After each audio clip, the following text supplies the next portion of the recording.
So the ASUS Zenfone series has been launched in Malaysia last week, and the new Zenfone 8 series is now looking more promising in Malaysia right now, because after they have skipped out the Zenfone, I think Zenfone 6 and 7.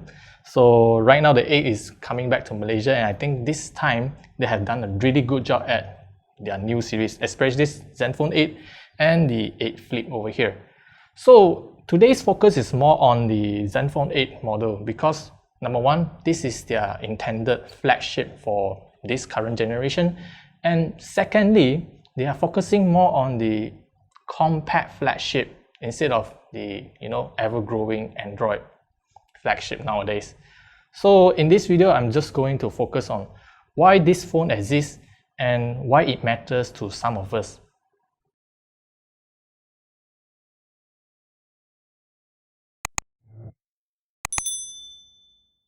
So after the launch, I actually noticed on the social media, some of the users actually commenting saying that why does this phone only comes with a 5.9-inch display, and why does it only comes with a 4000 mAh battery? And that's go to show how the whole Android industry has given this kind of perspective whereby a new flagship should have big screen, big battery. As long as everything is big, then it is called a flagship. But they do have to understand that in this entire smartphone industry, it is not to say that everything big is always better, because a smartphone is a very personal device where you bring it with you every single day and use every single day. It's not like everyone would like to have a big screen device with you all the time. And from all those comments, I can really feel that how some of those Android manufacturers has taught all this kind of knowledge to the consumers. So for me personally, I have been a big fan of small devices ever since the days of I'm using this Samsung Galaxy S9. And as you can see, the Zenfone 8 is roughly the size of the S9, and I really love how it feels like to hold in the hands because of the slightly thicker profile of the Zenfone 8. And that is also because of they added a 4000 mAh battery inside this phone. So after like a full day use, I still have like 30% of battery left. So of course it depends on what you're using. If you're using for gaming all day, yeah, even if I give you 6000 mAh, it's not enough for you. Some people actually commented 120Hz display and pairing it with 4000 mAh battery is a bad idea. Honestly speaking, I've been using this phone for the past 2 weeks, I guess, and I don't really feel that is a problem. You see, ASUS actually allows you to choose whether you want it to set as adaptive mode. That means that the phone will adjust the screen refresh rate according to whatever you are using. So of course you do have the option to like set it to like 60Hz, 90Hz, or even fix it at 120Hz. Basically means that everything just go 120Hz. Personally, I don't like how the auto mode works because I feel like they are not so consistent, so I just force it 120Hz all the way. And surprisingly, it doesn't really affect the battery life that much. The software is running on the ASUS Zenfone 8 is this almost stock Android experience. I think this is also because the reason how this phone can actually last for that long, because they don't really have a lot of bloatwares running on top of it, and the interface is pretty much feels like stock Android. And when you first launch it, most of the apps in the phone are Google apps, and yeah, that pretty much is all you get. Unlike some of the brand smartphone, you get a lot of those hotel booking apps and things like that. All of those are non-existent on this thing. So there are of course some comments mentioned about how the earlier generation of the Zen UI has included some of those bloatwares. If you still think the new Zenfone 8 will be like the Zen UI of the past, then you're wrong, and you probably need to update yourself on the latest UI they are coming with the Zenfone 8. And that also brings us to another point.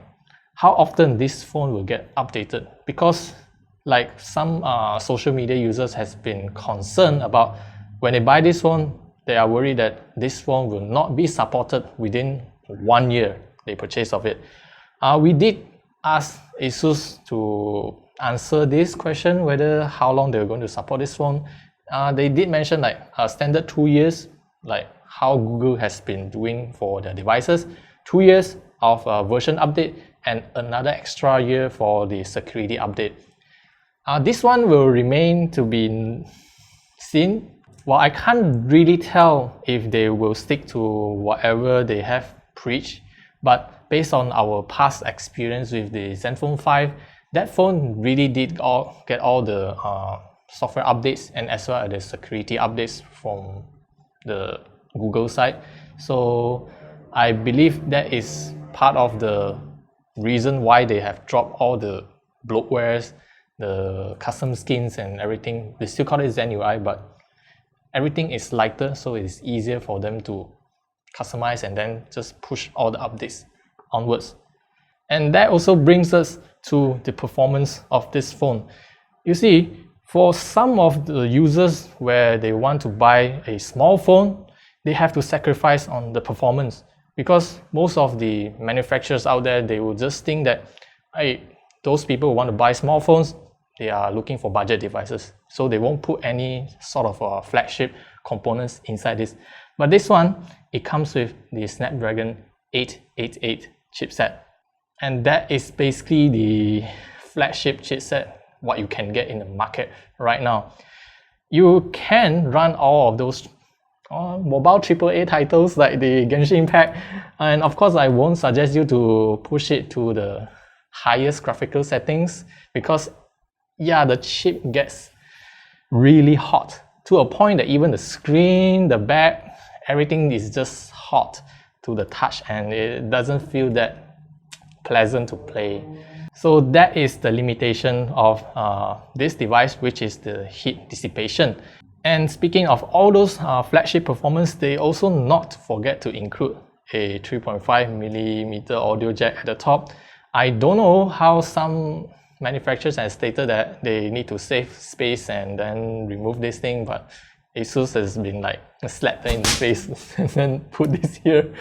So I guess that is pretty impressive to say the least. And the camera at the back, of course, nowadays they have been fighting about how many cameras you can put at the back of the phone. 2 cameras, I got 3, you got 3, I got 4. And this one, you just stick to the basics. 2 cameras, one is the standard wide angle lens and another ultra wide angle. I think this is a pretty good combination. You can get a pretty good shot and everything. So the photo quality is looking really nice, and especially the wide angle lens, right now they also got autofocus in it. So I think ASUS did listen to whatever the community has been saying, like how some manufacturers has been skipping out on these things. Even the front camera, they do come with autofocus. You don't see this often on other smartphones. Basically, ASUS has put in a lot of features and tech inside this small compact body. Now we're back to the original arguments that why I want to talk about this phone. After reading through all those comments on the social media, I can only say that this phone is made for a certain group of people where they wanted a small and compact phone where they can use a single hand to control everything, do whatever they want. And some of those who really just want a big device and everything like that, you see, ASUS actually made a couple of other models. Like you see the Zenfone 8 Flip. This one has a large screen and you can pretty much do most of the same thing on this device. Otherwise, if you really want to go all out, the ROG Phone 5 is also available for you to choose from. This one is like the Zenfone 8 on steroids. You can see the phone is pretty much like it feels like almost double the weight, because in terms of the size and this volumetric thingy. So yeah, for those who don't really care about size and just want to go all out and everything, of course they will get the ROG Phone 5. But some of us who just want to have a compact smartphone that can put inside the pocket and it doesn't feel like bulky thing inside there, then the Zenfone 8 is probably the best device available out there. The only competition I can actually come up with right now is probably the iPhone 12 or even the iPhone 12 mini. So that says a lot how this Android market has been.